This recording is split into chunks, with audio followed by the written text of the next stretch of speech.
आज सबसे पहले मैं बड़े दुख के साथ भारी मन से आपको एक साजिश के बारे में बताना चाहता हूं जो मेरे साथ हुई है। मैं पिछले 44 साल से पत्रकारिता में हूं। पिछले 31 साल से आपने मुझे टीवी पर देखा है। सब जानते हैं मैंने कभी किसी से ऊंची आवाज में बात नहीं की, कभी किसी का अपमान नहीं किया। मुश्किल से मुश्किल सवाल भी हंसकर मुस्कुराकर पूछे। हमेशा अपनी बात शालीनता से कही। इसीलिए मुझे आपका इतना प्यार मिला। लेकिन आज सुबह मुझे जब यह पता चला कि कांग्रेस पार्टी के मीडिया सेल ने कल रात सोशल मीडिया पर एक झूठा कैंपेन चलाया कि इलेक्शन की काउंटिंग वाले दिन एक लाइव शो में मैंने गाली दी, यह सुनकर मुझे बहुत तकलीफ हुई। मैंने अपने जीवन में आज तक कभी भी कहीं भी किसी को गाली नहीं दी है। जब यह झूठा इल्जाम लगा तो इंडिया टीवी की तरफ से कांग्रेस का कम्युनिकेशन डिपार्टमेंट चलाने वालों को एक चेतावनी दी गई। एक लेटर भेजकर आगाह किया गया कि वो झूठ ना फैलाएं। उनसे कहा गया कि रजत शर्मा अपनी बात शालीनता से कहते हैं, डिग्निटी के लिए जाने जाते हैं। अगर आपने बेबुनियाद आरोप लगाया, झूठ फैलाया तो यह मानहानि होगी, डेफेमेशन होगा। इंडिया टीवी की तरफ से कहा गया कि मैंने कभी किसी को कोई गाली नहीं दी, किसी अपशब्द का इस्तेमाल नहीं किया। आरोप सरासर झूठे हैं। असल में यह सारा शो लाइव था, पूरी दुनिया ने देखा।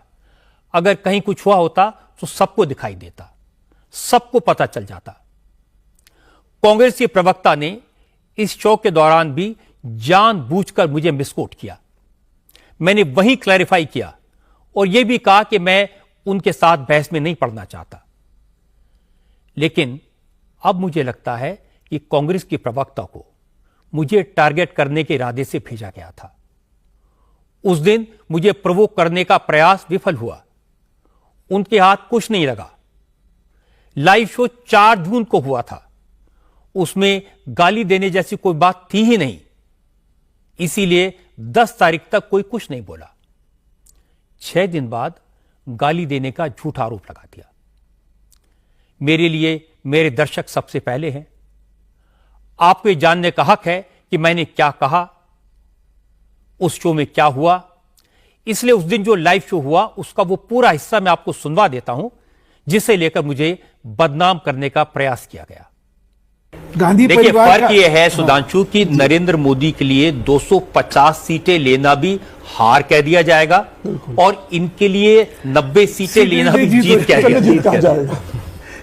वो कहावत थी ना, नथिंग सक्सीड्स लाइक सक्सेस, अपेक्षा नथिंग फेल्स लाइक फेलियर। इनसे अपेक्षा नहीं थी। हाँ। इसलिए अगर ये अपेक्षा इतनी बड़ी ना होती तो ये कहा जाता है कि एंटी इनकम्बेंसी है, इतनी सीटें नहीं मिलेंगी, पहुंच नहीं पाएंगे। तब लगता है कि मुझे लगता है 3 दिन का डिबेट होता है। मेरा अपना अनुभव यह है कि ये विश्लेषण जो है ना, इसके सबक जो है वो 3 दिन के होते हैं। इसके बाद सत्ता किसकी है वो असलियत होती है। एक बात जो कही जा रही थी कि कांग्रेस हाशिए पे चली जाएगी, कांग्रेस खत्म हो जाएगी, वो कहीं ना कहीं जो बात है वो अगर यही रुझान जो है चेंज होते हैं तो वो कहीं ना कहीं। देखिए, मैं हमेशा कहता हूं कि कांग्रेस आज भी देश में बड़ी पार्टी है।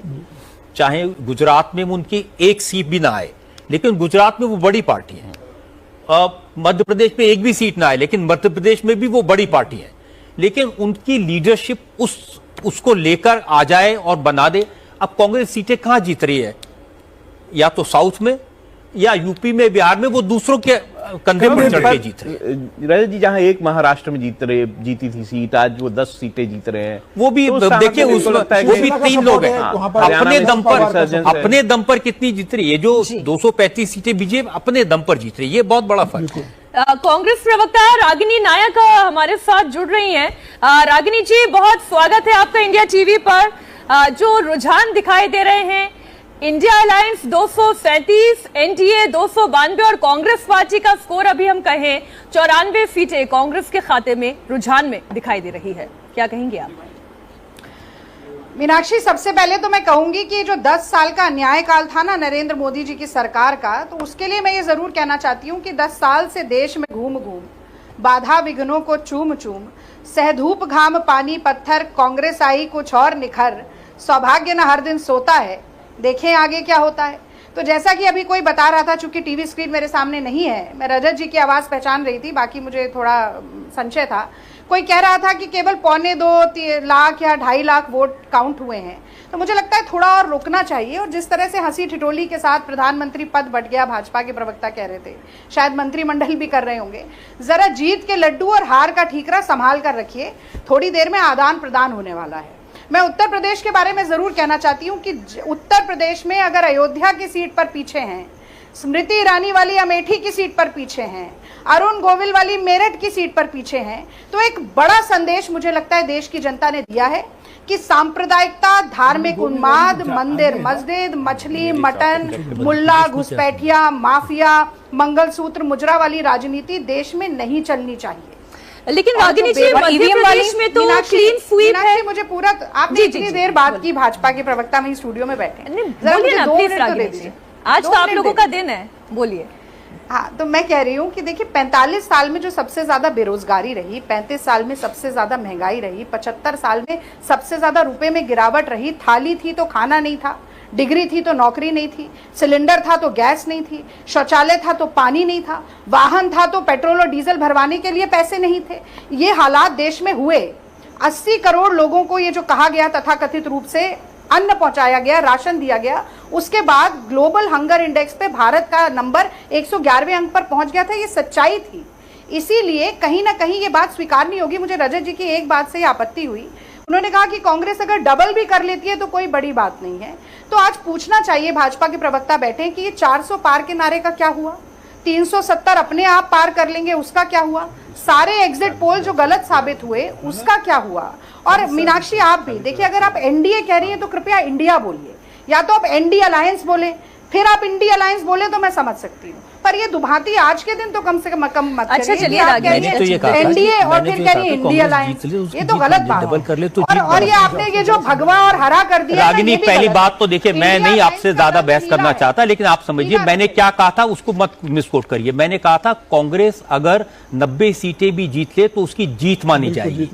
नरेंद्र मोदी, ये दर्शक देख रहे हैं, आपने कहा था कोई बड़ी बात नहीं है, मैं सुन रही थी आधे घंटे से। नहीं चलिए रागिनी जी, हम किसी भी इस तरीके की बहस में नहीं जाते हैं। केवल भाजपा और वो ना जीते तो वो उनकी हार मानी जाएगी। बिल्कुल बिल्कुल, हो सकता है आप फिर से दोबारा सुनिएगा रागिनी जी, हो सकता है कॉन्सेप्ट कई बार क्लियर नहीं हो पाता।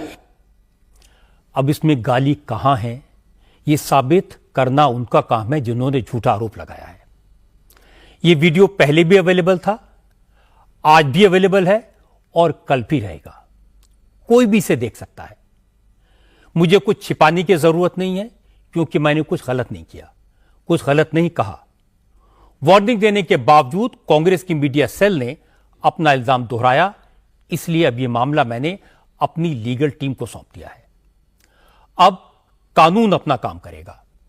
आप मुझे अच्छी तरह जानते हैं, मैं ऐसी किसी साजिश से डरने वाला नहीं हूं, क्योंकि सच मेरे साथ है, फैक्ट्स मेरे हक में हैं। इसीलिए जिन्होंने जानबूझकर मुझे बदनाम किया, वो सब लोग जिन्होंने सोच समझकर मेरे खिलाफ साजिश की, उन सबको अब अदालत में जवाब